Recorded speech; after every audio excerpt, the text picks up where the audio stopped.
to the Balenciaga show. That has been revealed in a recent interview in The Cut by the new creative director for Balenciaga. And it raises some really interesting questions about Meghan's alleged future in... What is this? What is happening? What we have here is a complete and utter disaster. Are we going for Star Wars? Because I don't like it. Drama and blanky chic? Maybe that's the direction we're going. What is this nonsense? What is happening? What is this face? Look at her sucking in her cheeks all night long.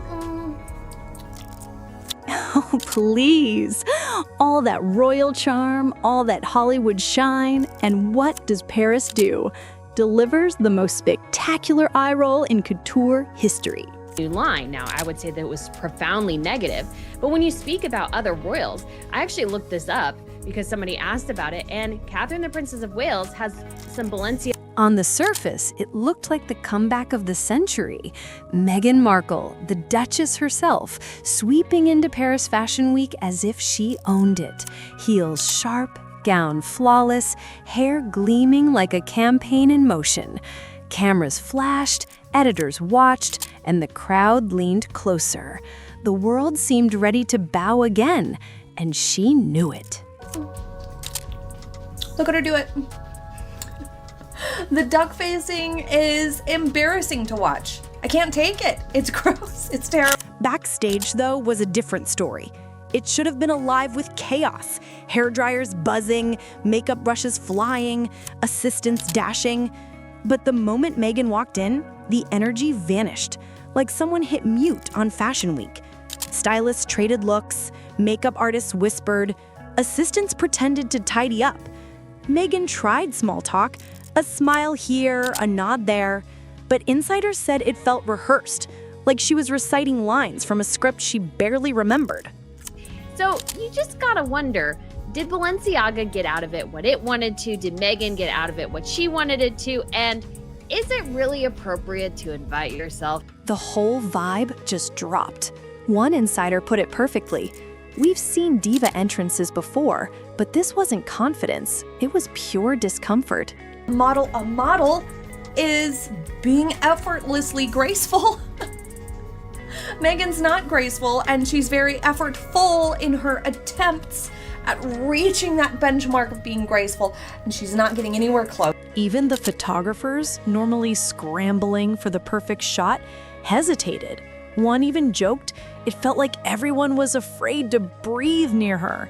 You could actually see people backing away in slow motion. Director himself, the alleged quote-unquote friend of Meghan Markle, has portrayed definitely a different narrative than what I felt like her team was trying to push when it came to her appearance at Paris Fashion Week, because it seemed to be a culmination. In the world of high fashion, proximity means power. Stand near the right person and you're in.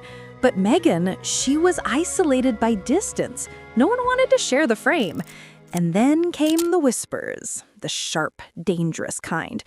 Wait, who invited her again? Graceful, and she's not getting anywhere close. It's sad, it's weird, it's gross. The duck facing alone, being over 40 years old, is pathetic.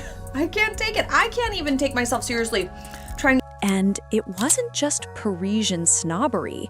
This was calculated, precise, deliberate, the kind of chill that makes you wonder if it's you or the entire room. In Paris, authenticity is currency, and when someone doesn't belong, darling, you feel it instantly. Compared to the more haute couture side of Paris Fashion Week. And it has been speculated for many years that Meghan has really wanted some sort of relationship with Christian. By the time Meghan reached the mirrors, stylists were suddenly occupied, straightening fabrics, rearranging brushes, doing anything but meeting her eyes. She wore that practiced "I belong here" smile, but it felt strained. Paris might glitter outside, yet backstage, judgment is swift and silent. Meghan learned fast. The lights are easy. The silence behind them burns. What was meant to be her grand return turned into quiet rejection. Cameras clicked, but without spark. Editors kept their distance. Photographers didn't rush for angles. "She's not giving Paris what it wants," one insider muttered. And in this city, authenticity isn't performed. Paris senses the truth. This gossip was hotter than usual, enough to make typical fashion chatter seem dull. Backstage staff swore they noticed a mix of cheap perfume and nerves. One whispered, "You can fix makeup, but not the energy." Harsh? Yes, but in Paris, rumors are currency, and this one spread fast. Suddenly, Meghan wasn't the guest. She was the spectacle. The gowns and runway faded as whispers took over. Paris defines glamour strictly, and whatever Meghan brought didn't measure up. Even Apple News reported, Meghan, Duchess of Sussex, turns Paris Fashion Week into a lesson in rejection. Cameras caught her beauty, not her acceptance. Applause can be faked, but silence never lies. Then came the walk. Towering heels, uneasy stride, and social media pounced. Zoolander, gone wrong. The glamour dimmed as whispers took over. For the first time that night, Meghan seemed to realize even a duchess couldn't charm Paris's unforgiving gaze.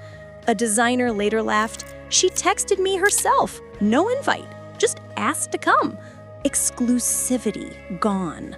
By mid-show, all eyes shifted to Meghan. Backstage gossip spread like spilled perfume. Stylists whispering, assistants snickering, makeup artists pretending to focus. "She's become a punchline," one sighed. Another muttered, "Who makes that face and expects to be taken seriously?" Then someone asked, half joking, half shocked, "Did you smell that?" And suddenly the humor turned uneasy. It wasn't just perfume anymore. It wasn't glamour. It was nerves, sweat, maybe even desperation. "You can fix contour," one stylist quipped, "but not that." Harsh, yes, but that's Paris. The real sting? Meghan hadn't been invited. The designer admitted she'd requested to attend herself. A huge faux pas in a city where invitations are sacred. Balenciaga didn't crown her, another said. They tolerated her. Translation, she didn't belong. For someone aiming for a royal Hollywood comeback, it became quiet humiliation. The sparkling gowns? Borrowed samples, tags still on, never tailored. And in Paris, no glitter can hide that kind of flaw. In Paris, couture is everything. A-listers receive custom pieces crafted to match their aura. Designers compete to dress them. Meghan? She wasn't celebrated, only tolerated. And in Paris, tolerated means you can stand here, but don't expect applause. One stylist said bluntly, Balenciaga didn't crown her, they just let her be seen. Cameras caught her smiling, chin high, pretending ease. But insiders noticed the signs. The nervous tug at her gown, stiff posture, forced poise. She looked like someone borrowing confidence along with couture. To the public, she shimmered. To the room, it was performance. In Paris, authenticity is the ultimate luxury, and hers was clearly absent. Every stitch gave her away. The uneven hems, the clashing textures, the tiny wrinkles that whispered she didn't belong. In Paris, nothing escapes the eye, and Meghan had just learned how cruelly precise that gaze can be. The fashion world runs on hierarchy, unspoken, elegant, and merciless, and she'd become the outsider in designer armor. Still, she kept her chin high, that perfect smile unshaken. Cameras loved it, and social media fell for the illusion, but backstage, the veterans only smirked. Charm is easy, but energy never lies. And the energy? Tight, over-rehearsed, every smile too polished, every nod too practiced. The room responded with polite silence, no laughter, no warmth. In Paris, indifference runes more than mockery. On camera, she glowed. In person, she looked like someone holding her breath, fighting to stay composed while realizing the verdict was already in. Paris cuts through illusion with precision, and just as whispers about Meghan's borrowed gown began to fade, a bigger storm hit. After the show, she quietly entered a car, routine, until it drove through the Pont de l'Alma tunnel. Yes, the same tunnel where Princess Diana tragically died in 1997. Within minutes, social media erupted. TikTok, Twitter, headlines blared, "Meghan drives through Diana's tunnel after Balenciaga show." The internet debated, tribute, tone deaf, or deliberate. In a city where coincidence is rare, many assumed intent. "She knows exactly what that tunnel means," one journalist said. "She studied Diana. She's obsessed." Her team called it the fastest route to her hotel, but Paris wasn't buying it. The whispers turned sharp, even venomous. Was it tribute or tragedy used for publicity? Some claimed the drive mirrored Diana's final moments, the route, angles, even the lighting. Coincidence? Not in Paris. If this was meant to honor Diana, one critic said, it failed. It felt like theater gone wrong.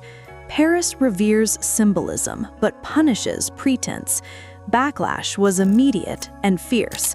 Online, side-by-side clips compared Meghan's car to Diana's last ride, labeled cosplaying tragedy. Even supporters went quiet. From Paris to London to LA, the question was the same. What was she thinking?